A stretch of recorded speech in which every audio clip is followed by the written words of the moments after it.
భారత ప్రభుత్వము మెట్రో 2 విషయంలో 50-50 నిష్పత్తిలో ముందుకెళ్లాలని సూత్రప్రాయంగా అంగీకరించిన విషయాన్ని మనం చేస్తా ఉన్నాం. ఈ విషయమో నేను వెళ్ళినప్పుడు చాలాసార్లు నాకు మంత్రి గారు స్వయంగా చెప్పారు. కేంద్ర పట్టణాభివృద్ధి శాఖ మంత్రి స్వయంగా తెలియజేయడం జరిగింది.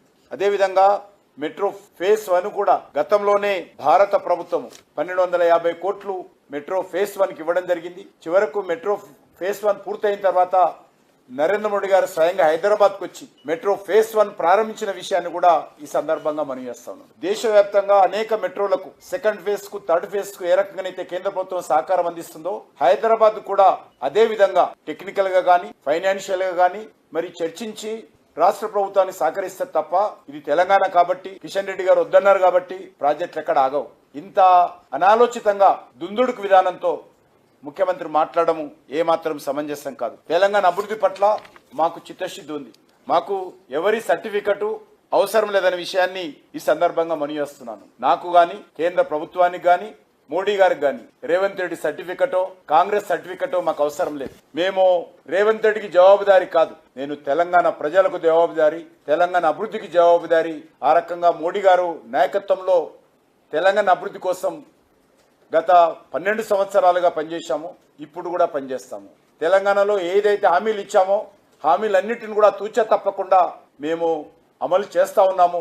అది జాతీయ రహదారుల అభివృద్ధి కావచ్చు, రైల్వేల అభివృద్ధి కావచ్చు, లేక ఇతర అనేక రకాల అభివృద్ధి కార్యక్రమాలు కూడా ఎప్పటికప్పుడు కేంద్ర ప్రభుత్వము ముందుకు తీసుకెళ్తా ఉందనే విషయాన్ని ఈ సందర్భంగా మనం చేస్తున్నాను. అంతేకాకుండా ముఖ్యమంత్రి గారు నేనేదో మంత్రులను కలిసి నిధులు రాకుండా వాళ్ళకు ఒప్పించాలనే విషయం చెప్పడం జరిగింది. ఆయన కొన్ని డేట్లు కూడా చెప్పారు. నేను చాలా స్పష్టంగా కలెక్టర్ గారిని అనేక సార్లు కలిశాను. కలిసిన ప్రతిసారి సోషల్ మీడియాలో పెట్టాను. సోషల్ మీడియాలో 2 డేట్లు తీసుకున్న నా సోషల్ మీడియా డేట్లు నాకే చెప్తున్నాయి. ఈరోజు ఒకటే మనం చేస్తా ఉన్నాను. కేంద్ర ప్రభుత్వము మరి అనేక రకాలుగా తెలంగాణ అభివృద్ధి కోసం పనిచేస్తా ఉన్నాము. తెలంగాణ బిడ్డగా ప్రత్యేక రాష్ట్ర సాధన కోసం నిరంతరం పోరాటం చేసినటువంటి వ్యక్తిగా చివరకు ఢిల్లీకి వచ్చి 2 సార్లు ధర్నాలు నిర్వహించి ఏపీ భవన్లో లోక్సభకు రాజ్యసభకు మధ్యలో బిల్లు పాస్ కావాలని అమరాన్ని నిరాదీక్ష చేసి బిల్లు పాస్ అయిన తర్వాతనే ఏపీ భవన్లో ఆ రోజు అమరణ నిరాహార దీక్ష విరమించిన విషయాన్ని ఈ సందర్భంగా మనం చేస్తా ఉన్నాం. తెలంగాణ అభివృద్ధి పట్లనో హైదరాబాద్ అభివృద్ధి పట్లనో మాకెవరు పాఠాలు చెప్పాల్సిన అవసరం లేదు, ఎవరి సర్టిఫికెట్ మాకు అవసరం లేదు. అది కాకతీయ మెగా టెక్స్టైల్ పార్క్ కావచ్చు, లేక సుమారు 1,75,000 కోట్ల రూపాయలతోటి తెలంగాణలో జాతీయ రహదారుల అభివృద్ధి కావచ్చు, లేక 42 రైల్వే స్టేషన్లు ఏకకాలంలో ఈరోజు తెలంగాణలో మోడీ గారి ప్రభుత్వం అమలు చేస్తాం. హైదరాబాద్లో కూడా సికింద్రాబాద్ కానీ నాంపల్లి కానీ చెర్లపల్లి కానీ ఇనిషియేటివ్ తీసుకొని ల్యాండ్ ఎక్విజిషన్ విషయంలో ఆ రోజు కేసీఆర్కు ఈరోజు రేవంత్ రెడ్డికి ఉత్తరాలు రాసి మరి సహకరించాలని కోరిన విషయాన్ని సందర్భంగా మనం చేస్తున్నాం.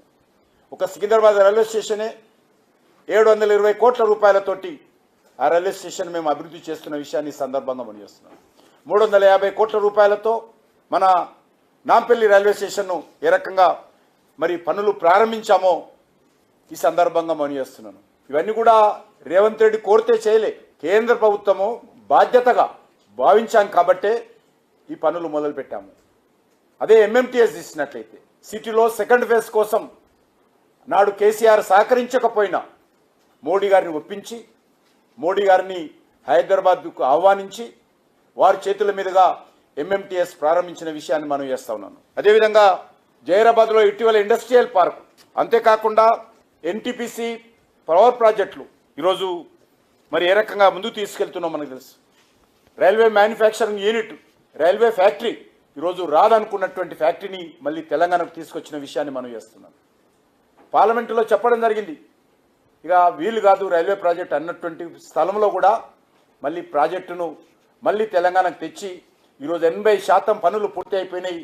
ఆధునికమైనటువంటి రైల్వే కోచ్ల నిర్మాణం కానీ రైల్వే ఇంజన్ల నిర్మాణం కానీ అక్కడ జరపడానికి కేంద్ర ప్రభుత్వం నిర్ణయించిన విషయాన్ని ఈ సందర్భంగా మనం చేస్తున్నాం.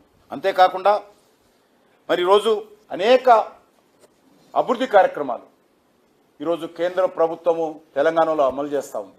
అంతేకాని మోడీ గారి ప్రభుత్వము, అది డిఎంకే ప్రభుత్వమైనా, అది కాంగ్రెస్ పార్టీ ప్రభుత్వమైనా, అది బీజేపీ ప్రభుత్వమైనా ఏ రకమైనటువంటి వివక్షత లేకుండా అన్ని రాష్ట్రాలకు సహకారం అందిస్తున్నాం. వారు చెప్తా ఉన్నారు మోడీ గారు ఇస్తామనుకున్నా కూడా కిషన్ రెడ్డి అడ్డుకుంటున్నారు. అది ఎంత దిగజారుడు రాజకీయాల్లో దీన్ని బట్టి అర్థం చేసుకోవచ్చు. నేను ఒకటే మనం చేస్తున్నాను, ఇప్పుడు మా ప్రభుత్వం అన్ని రోజులు తెలంగాణ అభివృద్ధికి కట్టుబడి ఉన్నాం, భవిష్యత్తులో కూడా ఉంటాం, తప్పకుండా దిశలోనే ముందుకు చేస్తామని ఈ సందర్భంగా మనం చేస్తున్నాను.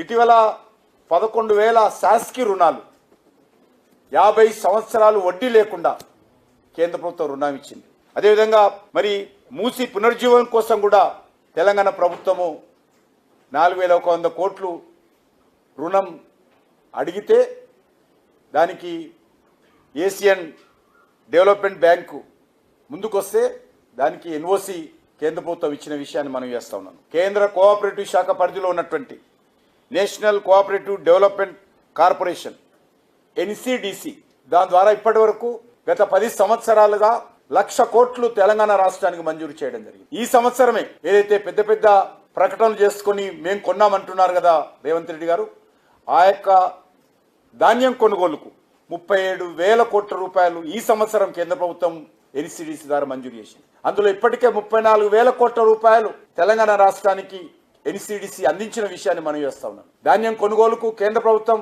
ఎన్సిడిసి ద్వారా ఇవ్వడమే కాకుండా ఎఫ్సిఐ తీసుకున్నటువంటి బియ్యానికి ఎఫ్సిఐ అంగీకరించినటువంటి ధాన్యం కొనుగోలుకు ఎన్సిడిసి ఇంట్రెస్ట్ కూడా కేంద్ర ప్రభుత్వమే చెల్లిస్తుంది.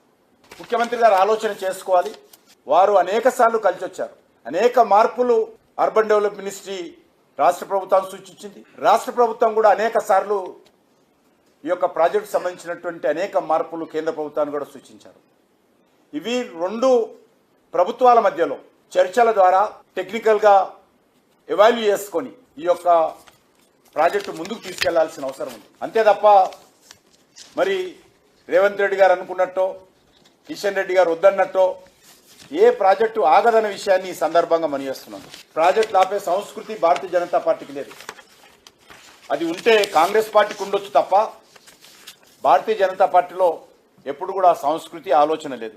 ఏదైనా చెప్పాలనుకుంటే ప్రాజెక్టు విషయంలో మార్పులు చేయాలనుకుంటే ధైర్యంగా చెప్పున్నటువంటి దమ్మున్నటువంటి మేము ఈ రకంగా డొంకదారిన ప్రాజెక్టు అడ్డుకోవాల్సినటువంటి కర్మ మాకు లేదు. అది రేవంత్ రెడ్డి కోసమో మరెవరి కోసమో ప్రాజెక్టు అడ్డుకోమో తెలంగాణ అభివృద్ధి కోసం ప్రాజెక్టులకు సహకరిస్తామన్న విషయాన్ని మరొకసారి మనం చేస్తా ఉన్నాం. ఈరోజు నేను ఈ విషయంలో ఇదే సంవత్సరం 15th నాడు ముఖ్యమంత్రి గారికి ఉత్తరం రాశాను. అనేక సార్లు కేంద్ర మంత్రిని కలిశాను. మెట్రో సెకండ్ ఫేజ్ వేగవంతం చేయడం కోసము రాష్ట్ర ప్రభుత్వం ఇంకా చురుకుగా పనిచేయాలని చెప్పి నేను స్వయంగా ముఖ్యమంత్రి గారికి ఉత్తరం రాసిన విషయాన్ని ఈ సందర్భంగా మనం చేస్తున్నాను. ఐఆర్ఎఫ్సి గురించి కూడా వీరు మాట్లాడారు. ఐఆర్ఎఫ్సికి సంబంధించి ఏ రోజు కూడా నేను ఇంతవరకు మాట్లాడలేదు. అది రాష్ట్ర ప్రభుత్వము 13,000 కోట్ల రూపాయలు తీసుకోవడం కోసము ఒప్పందం కుదుర్చుకుంది. దానికి అన్ని రకాలుగా కేంద్ర ప్రభుత్వము మరి సహకారం అందించడం జరిగింది. అంతేకాని ఐఆర్ఎఫ్సితో చేసుకున్నటువంటి ఒప్పందం ప్రకారం ఈరోజు నేను ఖట్టర్ గారితో ఉదయం రావగానే మాట్లాడాను. ఈరోజు ముఖ్యమంత్రి గారు ఈ రకంగా తప్పుడు ఆరోపణలు చేస్తున్నారు. సమస్య ఎక్కడ ఉంది అంటే వారు చెప్పినటువంటి అంశం ఏంటంటే మెట్రో 1కు కానీ మెట్రో 2కు కానీ మెట్రో 1కు ఎల్ఎన్ నుంచి తీసుకోవడం కోసము 13,527 కోట్లు మరి IRFC Indian railway finance corporation దీని ద్వారా వాళ్ళు లోన్ తీసుకుంటున్నారు. దానికి సంబంధించినటువంటి ఒక ఒప్పందము రాష్ట్ర ప్రభుత్వము ఐఆర్ఎఫ్సి మధ్యలో జరిగింది. ఏంటంటే ఫస్ట్ ఫేజ్ కానీ సెకండ్ ఫేజ్ కానీ మరి ఇప్పుడు ఉన్నటువంటి ఫస్ట్ ఫేజ్ ద్వారా కావచ్చు, లేకపోతే పూర్తి అయిపోయిన తర్వాత సెకండ్ ఫేజ్ ద్వారా కావచ్చు, టికెట్ల ద్వారా అడ్వర్టైజ్మెంట్ ఏజెన్సీల ద్వారా వచ్చేటువంటి ఆదాయము ముందుగా ఈ 13,527 కోట్లు అప్పు తీర్చడం కోసము చెల్లించాలని చెప్పి ఒప్పందం కుదుర్చుకున్నారు. మరి దాని మీద ఒక రకంగా కొంత కేంద్ర ప్రభుత్వం కొన్ని సూచనలు చెప్పింది. దానికి రాష్ట్ర ముఖ్యమంత్రి అంగీకరించడం లేదని చెప్పారు. ఏంటి అంటే ఏదైనా దేశవ్యాప్తంగా ఏవైతే మెట్రోలు నడుస్తూ ఉన్నాయో అన్ని మెట్రోలు తీసుకున్నటువంటి అప్పులు కానీ రుణాలు కానీ ఏవైతే ఉంటాయో వాటికి ముందుగా చెల్లించరు. ఏదైతే రెగ్యులర్ మెట్రో ఆపరేషన్ మెయింటెనెన్స్ దీనికి ముందుగా వచ్చినటువంటి ఆదాయంలో చెల్లించాలి. ఆ తర్వాతనే రుణాలకు సంబంధించినటువంటి విషయంలో చెల్లించాలి మిగిలిన డబ్బులు.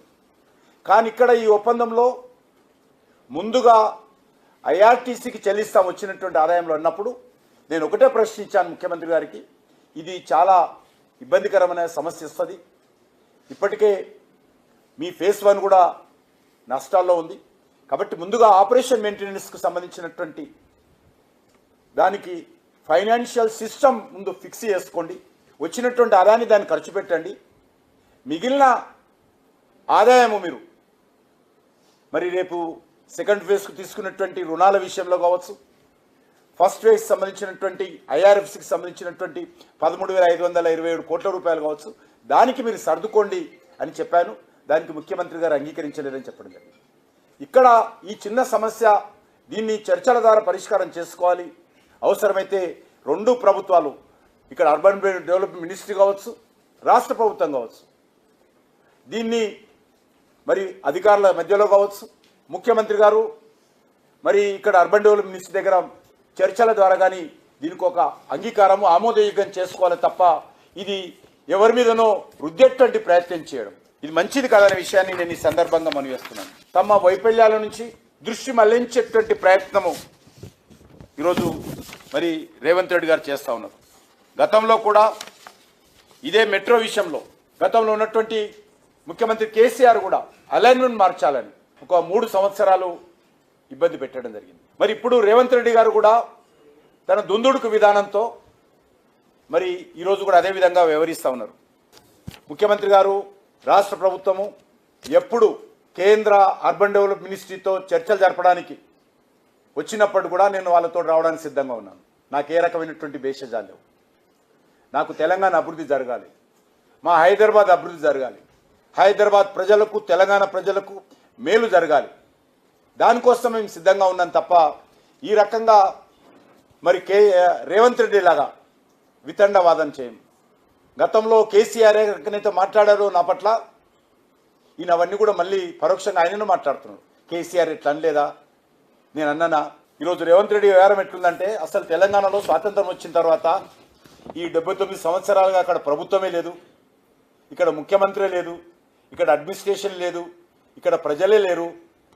నేను వచ్చిన ఈ 2.5 సంవత్సరాలుగానే ఇక్కడ ప్రభుత్వం ఉంది, ప్రజలు ఓట్లేశారు, ఒక ముఖ్యమంత్రి ఉన్నాడు అనే విధంగా ఆయన ఆలోచన చేస్తా ఉన్నారు. అది మంచి సాంప్రదాయం కాదు. ఈరోజు విమర్శించడం కోసం, మీ యొక్క వైఫల్యాలను కప్పిపుచ్చుకోవడం కోసం నా మీద తప్పుడు ఆరోపణలు చేస్తూ ఉన్నాడు. ఈరోజు ఒకటే అడుగుతా ఉన్నాను, మీరు ఇచ్చినటువంటి హామీలు ఏమైనా అని అడుగుతా ఉన్నాను. మీరు ఇచ్చినటువంటి 6 గ్యారెంటీలు ఎక్కడ పోయాయి? 420 సబ్ గ్యారెంటీలు ఎక్కడ పోయాయి? మీ డిక్లరేషన్స్ ఎక్కడ పోయాయి? దాని గురించి ఏ రోజు కూడా మాట్లాడారు. ఈరోజు కేంద్ర ప్రభుత్వము అనేక రకాలుగా తెలంగాణ అభివృద్ధి కోసం పనిచేస్తూ ఉన్నాము. ఈరోజు ఆపాలనుకుంటే అనేక ప్రాజెక్టులు ఆపుతాము, కానీ అది ఆపే ఆలోచన కానీ ఆపేటువంటి విధానం కానీ మా ప్రభుత్వంలో లేదు. ఆపేటువంటి సంస్కృతి మీకు ఉండొచ్చు, ఆపేటువంటి ఆలోచన మాకు ఏనాడు రాదు, భవిష్యత్తులో కూడా రాదు. తెలంగాణకు ఏ ఒక్క రూపాయి వచ్చినా కూడా అందరికంటే ముందు సంతోషపడే వ్యక్తి నేను. అది రేవంత్ రెడ్డి కోసమో కేసీఆర్ కోసమో ఎవరి మెప్పు కోసమో మేము చేయం. ఒక్కొక్క ప్రాజెక్టు కోసమో ఇక్కడ మన ఢిల్లీలో ప్రత్యేకమైన ఆఫీస్ పెట్టి తెలంగాణ అభివృద్ధి కోసం మానిటరింగ్ చేస్తూ ఉన్నాం. రెగ్యులర్గా అనేక విషయాలు మానిటరింగ్ చేస్తాం. మేము చెప్పం చాలా సోషల్ మీడియాలో కానీ ప్రెస్ కానీ, ముందు పూర్తి స్థాయి ఫలితాలు వచ్చిన తర్వాతనే చెప్తాం. అంతే తప్ప ఈరోజు ఈ రకంగా ఫైనాన్షియల్ ఫీజిబిలిటీ, టెక్నికల్ ఫీజిబిలిటీ విషయంలో రాష్ట్ర కేంద్ర ప్రభుత్వాలు చర్చించుకోవాల్సినటువంటి అంశాలు, చర్చించుకొని ఏకాభిప్రాయానికి రావాల్సినటువంటి అంశాలు మరి వాళ్ళు రాకుండా నా మీద రెట్టేటువంటి ప్రయత్నం చేయడము మంచిది కాదనే విషయాన్ని ఈ సందర్భంగా మనవి చేస్తా ఉన్నాను. నేను మరొకసారి ఈరోజు చెప్తున్నానంటే రేవంత్ కోసం చెప్పడం లేదు, తెలంగాణ ప్రజల కోసం చెప్తా ఉన్నాను. తెలంగాణ ప్రజలకు ముఖ్యమంత్రి గారు ఒక తప్పుడు సందేశం ఇచ్చేటువంటి ప్రయత్నం చేస్తున్నారు కాబట్టి, ఒక తప్పుడు సమాచారాన్ని ప్రసారం చేసేటువంటి ప్రయత్నం చేస్తున్నారు కాబట్టి నేను ఈ రకంగా తెలంగాణ ప్రజలకు నేను ఈ విషయాలు చెప్పేటువంటి ప్రయత్నం చేస్తున్నాను తప్ప ముఖ్యమంత్రి గారు కాదు. కానీ ముఖ్యమంత్రి గారు కూడా ఇప్పుడు ఒకటి చెప్తా ఉన్నాను, మీరు ఎప్పుడు రావాలనుకున్నా, కేంద్ర అర్బన్ డెవలప్మెంట్ మినిస్టర్ గారితో కలవాలనుకున్నా, నేను మీతో రావడానికి తెలంగాణ ప్రభుత్వం తరఫున మీతో కలిసి కేంద్ర ప్రభుత్వంతో చర్చించడానికి నేను ఎల్లవేళలా సిద్ధంగా ఉన్నాననే విషయాన్ని ఈ సందర్భంగా మనవిచేస్తా ఉన్నాను. రెగ్యులర్గా తెలంగాణ ప్రాజెక్టుల విషయంలో మంత్రులను కలుస్తూ ఉంటాను, ఈ విషయంలో కూడా కలవడానికి సిద్ధంగా ఉన్నాను.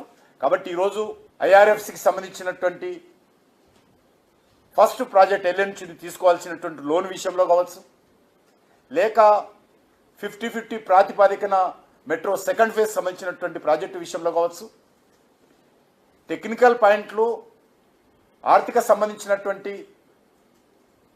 తెలంగాణ ప్రభుత్వం ఇచ్చినటువంటి ప్రతిపాదన వల్ల ఈరోజు ఆలస్యం జరుగుతుందనే విషయం ఈరోజు నాకు ఖట్టర్ గారు చెప్పారు ఫోన్లో.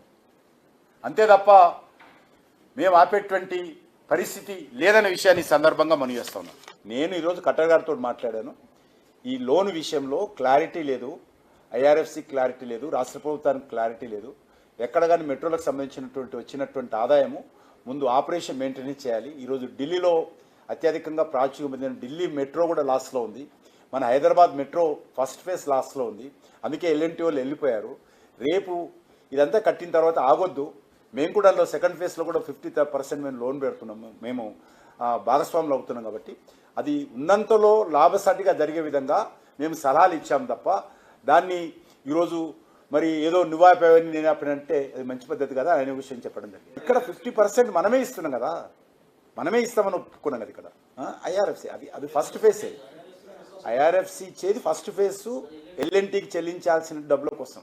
ఇప్పుడు సెకండ్ ఫేజ్ ఇంకా ఉన్నది ముందు, జైకా నుంచి తీసుకుంటారా డైరెక్ట్గా, ఎవరు తీసుకుంటారు. కేంద్ర ప్రభుత్వం కూడా 50% లోన్ తీసుకుని ఇవ్వాలి, 50% రాష్ట్ర ప్రభుత్వం. అది వేరే, మళ్ళీ అది ఆ చర్చలు వేరే ఉన్నాయి. ఒకసారి ప్రాజెక్టు సూత్రప్రాయంగా టెక్నికల్ అయినాక ఫైనాన్షియల్ ఫీజిబిలిటీ ఫైనల్ అయిపోయిన తర్వాత దానికి సంబంధించి లోన్లోకి వస్తాం. ముఖ్యమంత్రి గారు ఎప్పుడు వస్తాడు, ఏం ప్రజలకి ఇబ్బంది లేదు, ఖచ్చితంగా ప్రాజెక్ట్ రావాల్సిందే. ఇప్పుడు మెట్రో ప్రాజెక్టు కూడా మంచిగా బాగా జరుగుతూ ఉంది, ఇంకా మెట్రో 2 కూడా రావాలి. ఎంఎంటీఎస్ ఆల్రెడీ నడుస్తూ ఉంది. వాళ్ళు చేసి నేను ఎప్పుడైనా చెప్పిన కదా, వారు ముఖ్యమంత్రి గారు ఎప్పుడు వస్తానో నేను ఎప్పుడు తీసుకెళ్తాను. ఇక అవన్నీ చిన్న చిన్న పనికిరాని ప్రశ్నలకు, పనికిరాని ఆరోపణలకు జవాబు చెప్పుకుంటూ కూర్చుంటే ఇక మనం ఏం చేయలేము. రోజు రేవంత్ రెడ్డి చెప్పిందో, కేటీఆర్ చెప్పిందో మేము జవాబులు చెప్పుకుంటూ కూర్చోవాలి. వాళ్ళు అంటారు కదా, కాంగ్రెస్ బీజేపీ ఒకటానికి కేటీఆర్ అంటుంటాడు, కిషన్ రెడ్డి రేవంత్ రెడ్డి ఒకటానికి కేటీఆర్ అంటుంటాడు. ఇప్పుడు కేటీఆర్ కిషన్ రెడ్డి ఒకటే అని ఈయన అంటుంటాడు. ఇక వాళ్ళకి జవాబు చెప్పుకుంటే చెప్తే పనికిరాని ముచ్చట్లకు, ఆధార్ రైతు ఉన్నటువంటి మాటలకు, చిన్నపిల్లలు ఆడుకునేటువంటి గోళీలాటలాగా చాక్లెట్ తిన్నట్టుగా మాట్లాడుతుంటారు వాళ్ళు. అవన్నీ మనం జవాబు చెప్పాల్సిన అవసరం లేదు. తెలంగాణ ప్రజలకు తెలుసు కిషన్ రెడ్డి ఏంటో, బీజేపీ ఏంటో, నరేంద్ర మోడీ గారు ఏంటో, ఏ రకంగా మేము ఒక్క సీటు రాకుండా టీఆర్ఎస్ను పూర్తిగా పార్లమెంట్ ఎలక్షన్లో ఓడించాము, కాంగ్రెస్ పార్టీని ఏ రకంగా అడ్డుకున్నామో తెలుసు. 50% సీట్లకే కాంగ్రెస్ పార్టీని స్థిరం చేశాం. నేను వస్తా అంటున్నా కదా, పనికిరా ఏం చెప్తుంది దానికి. ఎవరన్నట్లు చెప్తారా, అబద్ధాలు చెప్తారా మంత్రులు? కేంద్ర మంత్రులు వచ్చి ఈయనకు వచ్చి అబద్ధాలు చెప్తారా? ఎవరో చెప్పమను. నేను సవాల్ చేస్తా ఉన్నాను, రేవంత్ రెడ్డి గారు ఏ మంత్రి చెప్పిండో చూపించమని చెప్పండి, ఏ మంత్రి చెప్పిండో చూపించమని చెప్తున్నాను. ఏ మంత్రి కిషన్ రెడ్డి వచ్చి ప్రాజెక్టులు ఫైనాన్స్ ఇవ్వద్దని అడ్డుకున్నాడో చెప్పండి. ఎందుకట్లా చిన్నపిల్లలాగా మాట్లాడతారు? చిన్నపిల్లలు ఏ రకంగా మాట్లాడారు? ముఖ్యమంత్రి స్థాయిలో ఉన్నటువంటి ఆ రకంగా మాట్లాడతారా? అది కొత్తగా వచ్చిన డెవలప్మెంట్ అయ్యా, అంతకుముందు లేదు కదా. ఐఆర్ఎఫ్స్ అనేది కొత్త లాస్ట్ 1 month 2 months నుంచి. అంతకుముందు ఈ యొక్క ఎల్ఎన్టీకి సంబంధించి కొత్తగా వచ్చేటువంటి ప్రాజెక్టు మధ్యలో ఎవరు మెయింటెనెన్స్ చేస్తారు, ఎవరు బాధ్యత తీసుకుంటారు, అదొక ప్రాబ్లం వచ్చింది. ఆ తర్వాత ఎల్ఎన్టీ టేక్ ఓవర్ చేసిన తర్వాత మళ్ళీ కొత్త డిపిఆర్ తయారు చేసిన పరిస్థితి వచ్చింది. ఎల్ఎన్టీకి సంబంధించి లాస్ట్ అసెంబ్లీ సెషన్లోనే దాన్ని టేక్ ఓవర్ చేస్తున్నట్టు తీర్మానం చేసిన తర్వాత కొత్త డిపిఆర్ వచ్చింది. ఇప్పుడు ఆ డిపిఆర్ సంబంధించినటువంటి చర్చలు చాలాసార్లు ఆఫీసర్స్ మధ్యలో జరిగాయి, ముఖ్యమంత్రి ఖట్టర్ గారి మధ్యలో జరిగాయి. దానికి సంబంధించినటువంటి చర్చల పర్యవసానం ఇప్పుడు ఈ నా మీద వచ్చిన